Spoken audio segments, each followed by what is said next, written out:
En la guía de atención integral basada en la evidencia para el hombro doloroso, se establece como objetivo principal las recomendaciones basadas en la evidencia para el manejo integral, promoción, prevención, detección precoz, tratamiento y rehabilitación eh, del síndrome.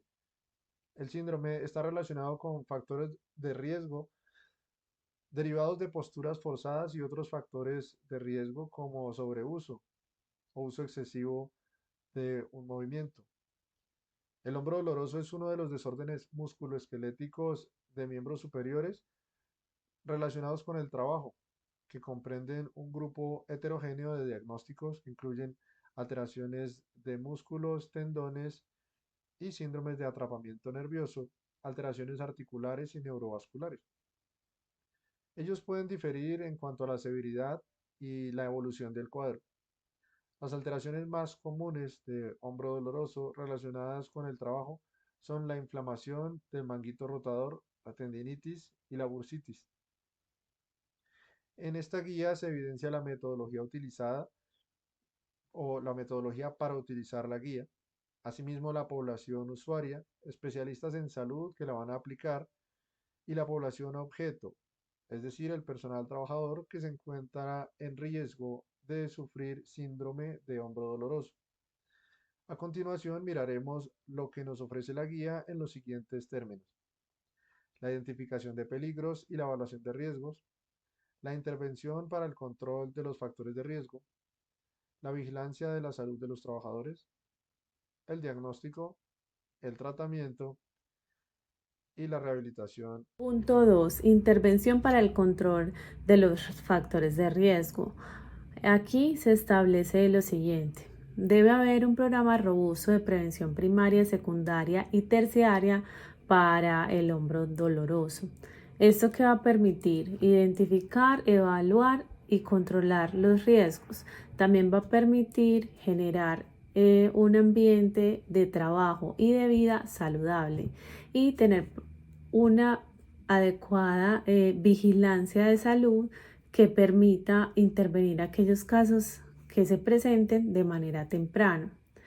También es importante que todas las personas que hacen parte del sistema laboral cumplan a cabalidad con su rol y con sus responsabilidades para que el programa pueda ser efectivo y eficiente.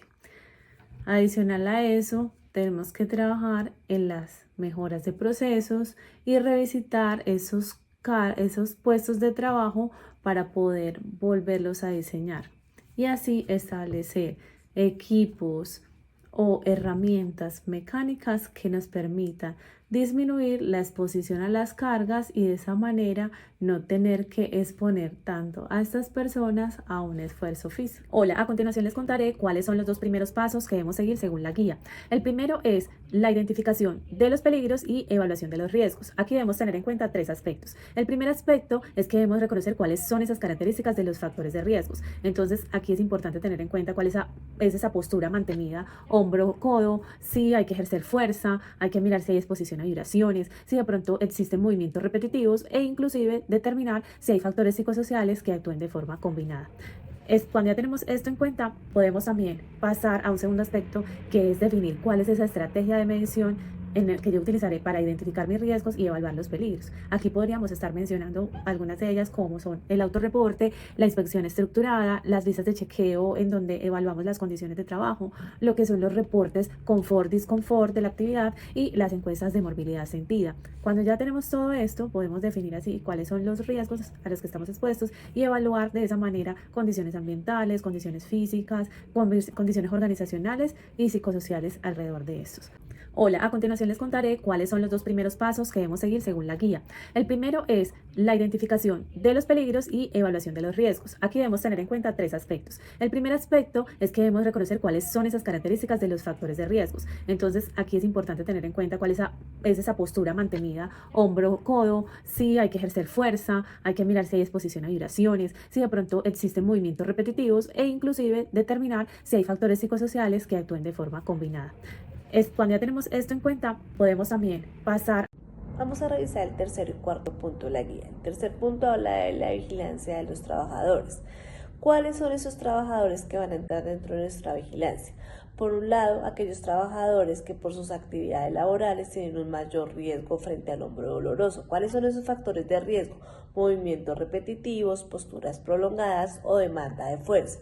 Pero también vamos a revisar las características individuales de nuestros trabajadores. Ejemplo, antecedentes, el género, sobre todo el femenino, la edad, sus hábitos de consumo, por ejemplo, de cafeína, sus factores psicológicos o si, por ejemplo, desarrollan actividades deportivas que incluyen el manejo de su hombro de manera pues extralaboral.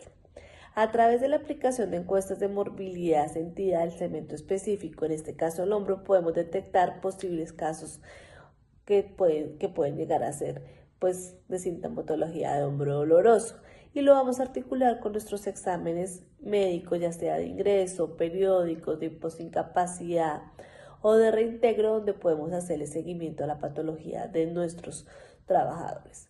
Por otro lado, tenemos la siguiente etapa, que es el diagnóstico. En el diagnóstico, a través de un examen más detallado de nuestros trabajadores, vamos a detectar aquellos posibles casos que pueden llegar a convertirse en casos confirmados.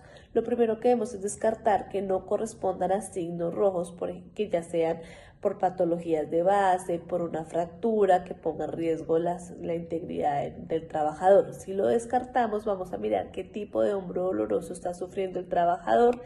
Y es importante saber que no se recomienda el uso de imágenes diagnósticas a no ser que hayan pasado más de 4 semanas sin mejorías a través de un tratamiento conservador o si queremos descartar un daño mecánico, ya sea que se rompió de pronto el tendón o que hubo algún tipo de fractura y debemos descartar a través de imágenes diagnósticas. Hola, hoy quiero hablarles del síndrome del hombro doloroso, de las opciones de tratamiento, la recuperación o rehabilitación y el pronóstico, desde la mirada del sistema de gestión de que actualmente tenemos vigente en Colombia. Este síndrome afecta a muchas personas, especialmente aquellas que tienen ocupaciones donde realizan movimientos repetitivos, donde realizan trabajos por encima del hombro o manipulación de cargas. El tratamiento El manejo médico se basa principalmente en aliviar el dolor, reducir la inflamación y restaurar la movilidad.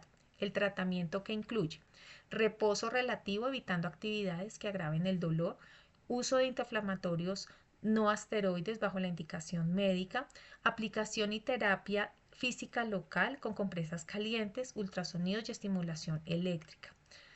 En casos de dolor extremo, intenso, inflamación persistente, el médico puede optar por infiltraciones con corticoides. Desde el sistema de gestión de seguridad y salud es importante que el trabajador sea valorado por salud ocupacional y si se establece alguna relación con el trabajo es importante dar reporte inmediato a la ARL por una posible enfermedad laboral.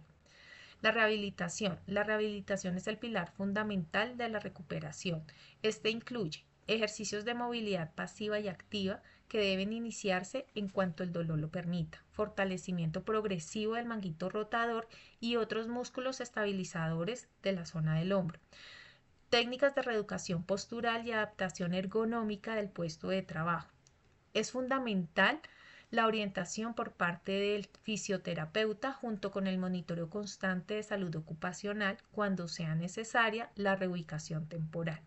El sistema de gestión debe garantizar el acceso a la rehabilitación, seguimiento continuo y apoyo a la reincorporación laboral sin riesgos a la salud del trabajador.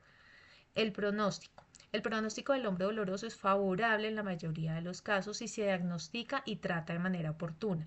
Con una adecuada intervención médica y fisioterapia constante es posible lograr la recuperación funcional completa en un periodo de 4 a 8 semanas. No obstante, si se descuida el tratamiento o el trabajador permanece en condiciones que agraven la lesión, pueden presentarse complicaciones como el hombro congelado, conocido como capsulitis adhesiva, dolor crónico, pérdida, pérdida de fuerza o movilidad. Estas situaciones pueden derivar en restricciones laborales permanentes o incluso un ausentismo prolongado.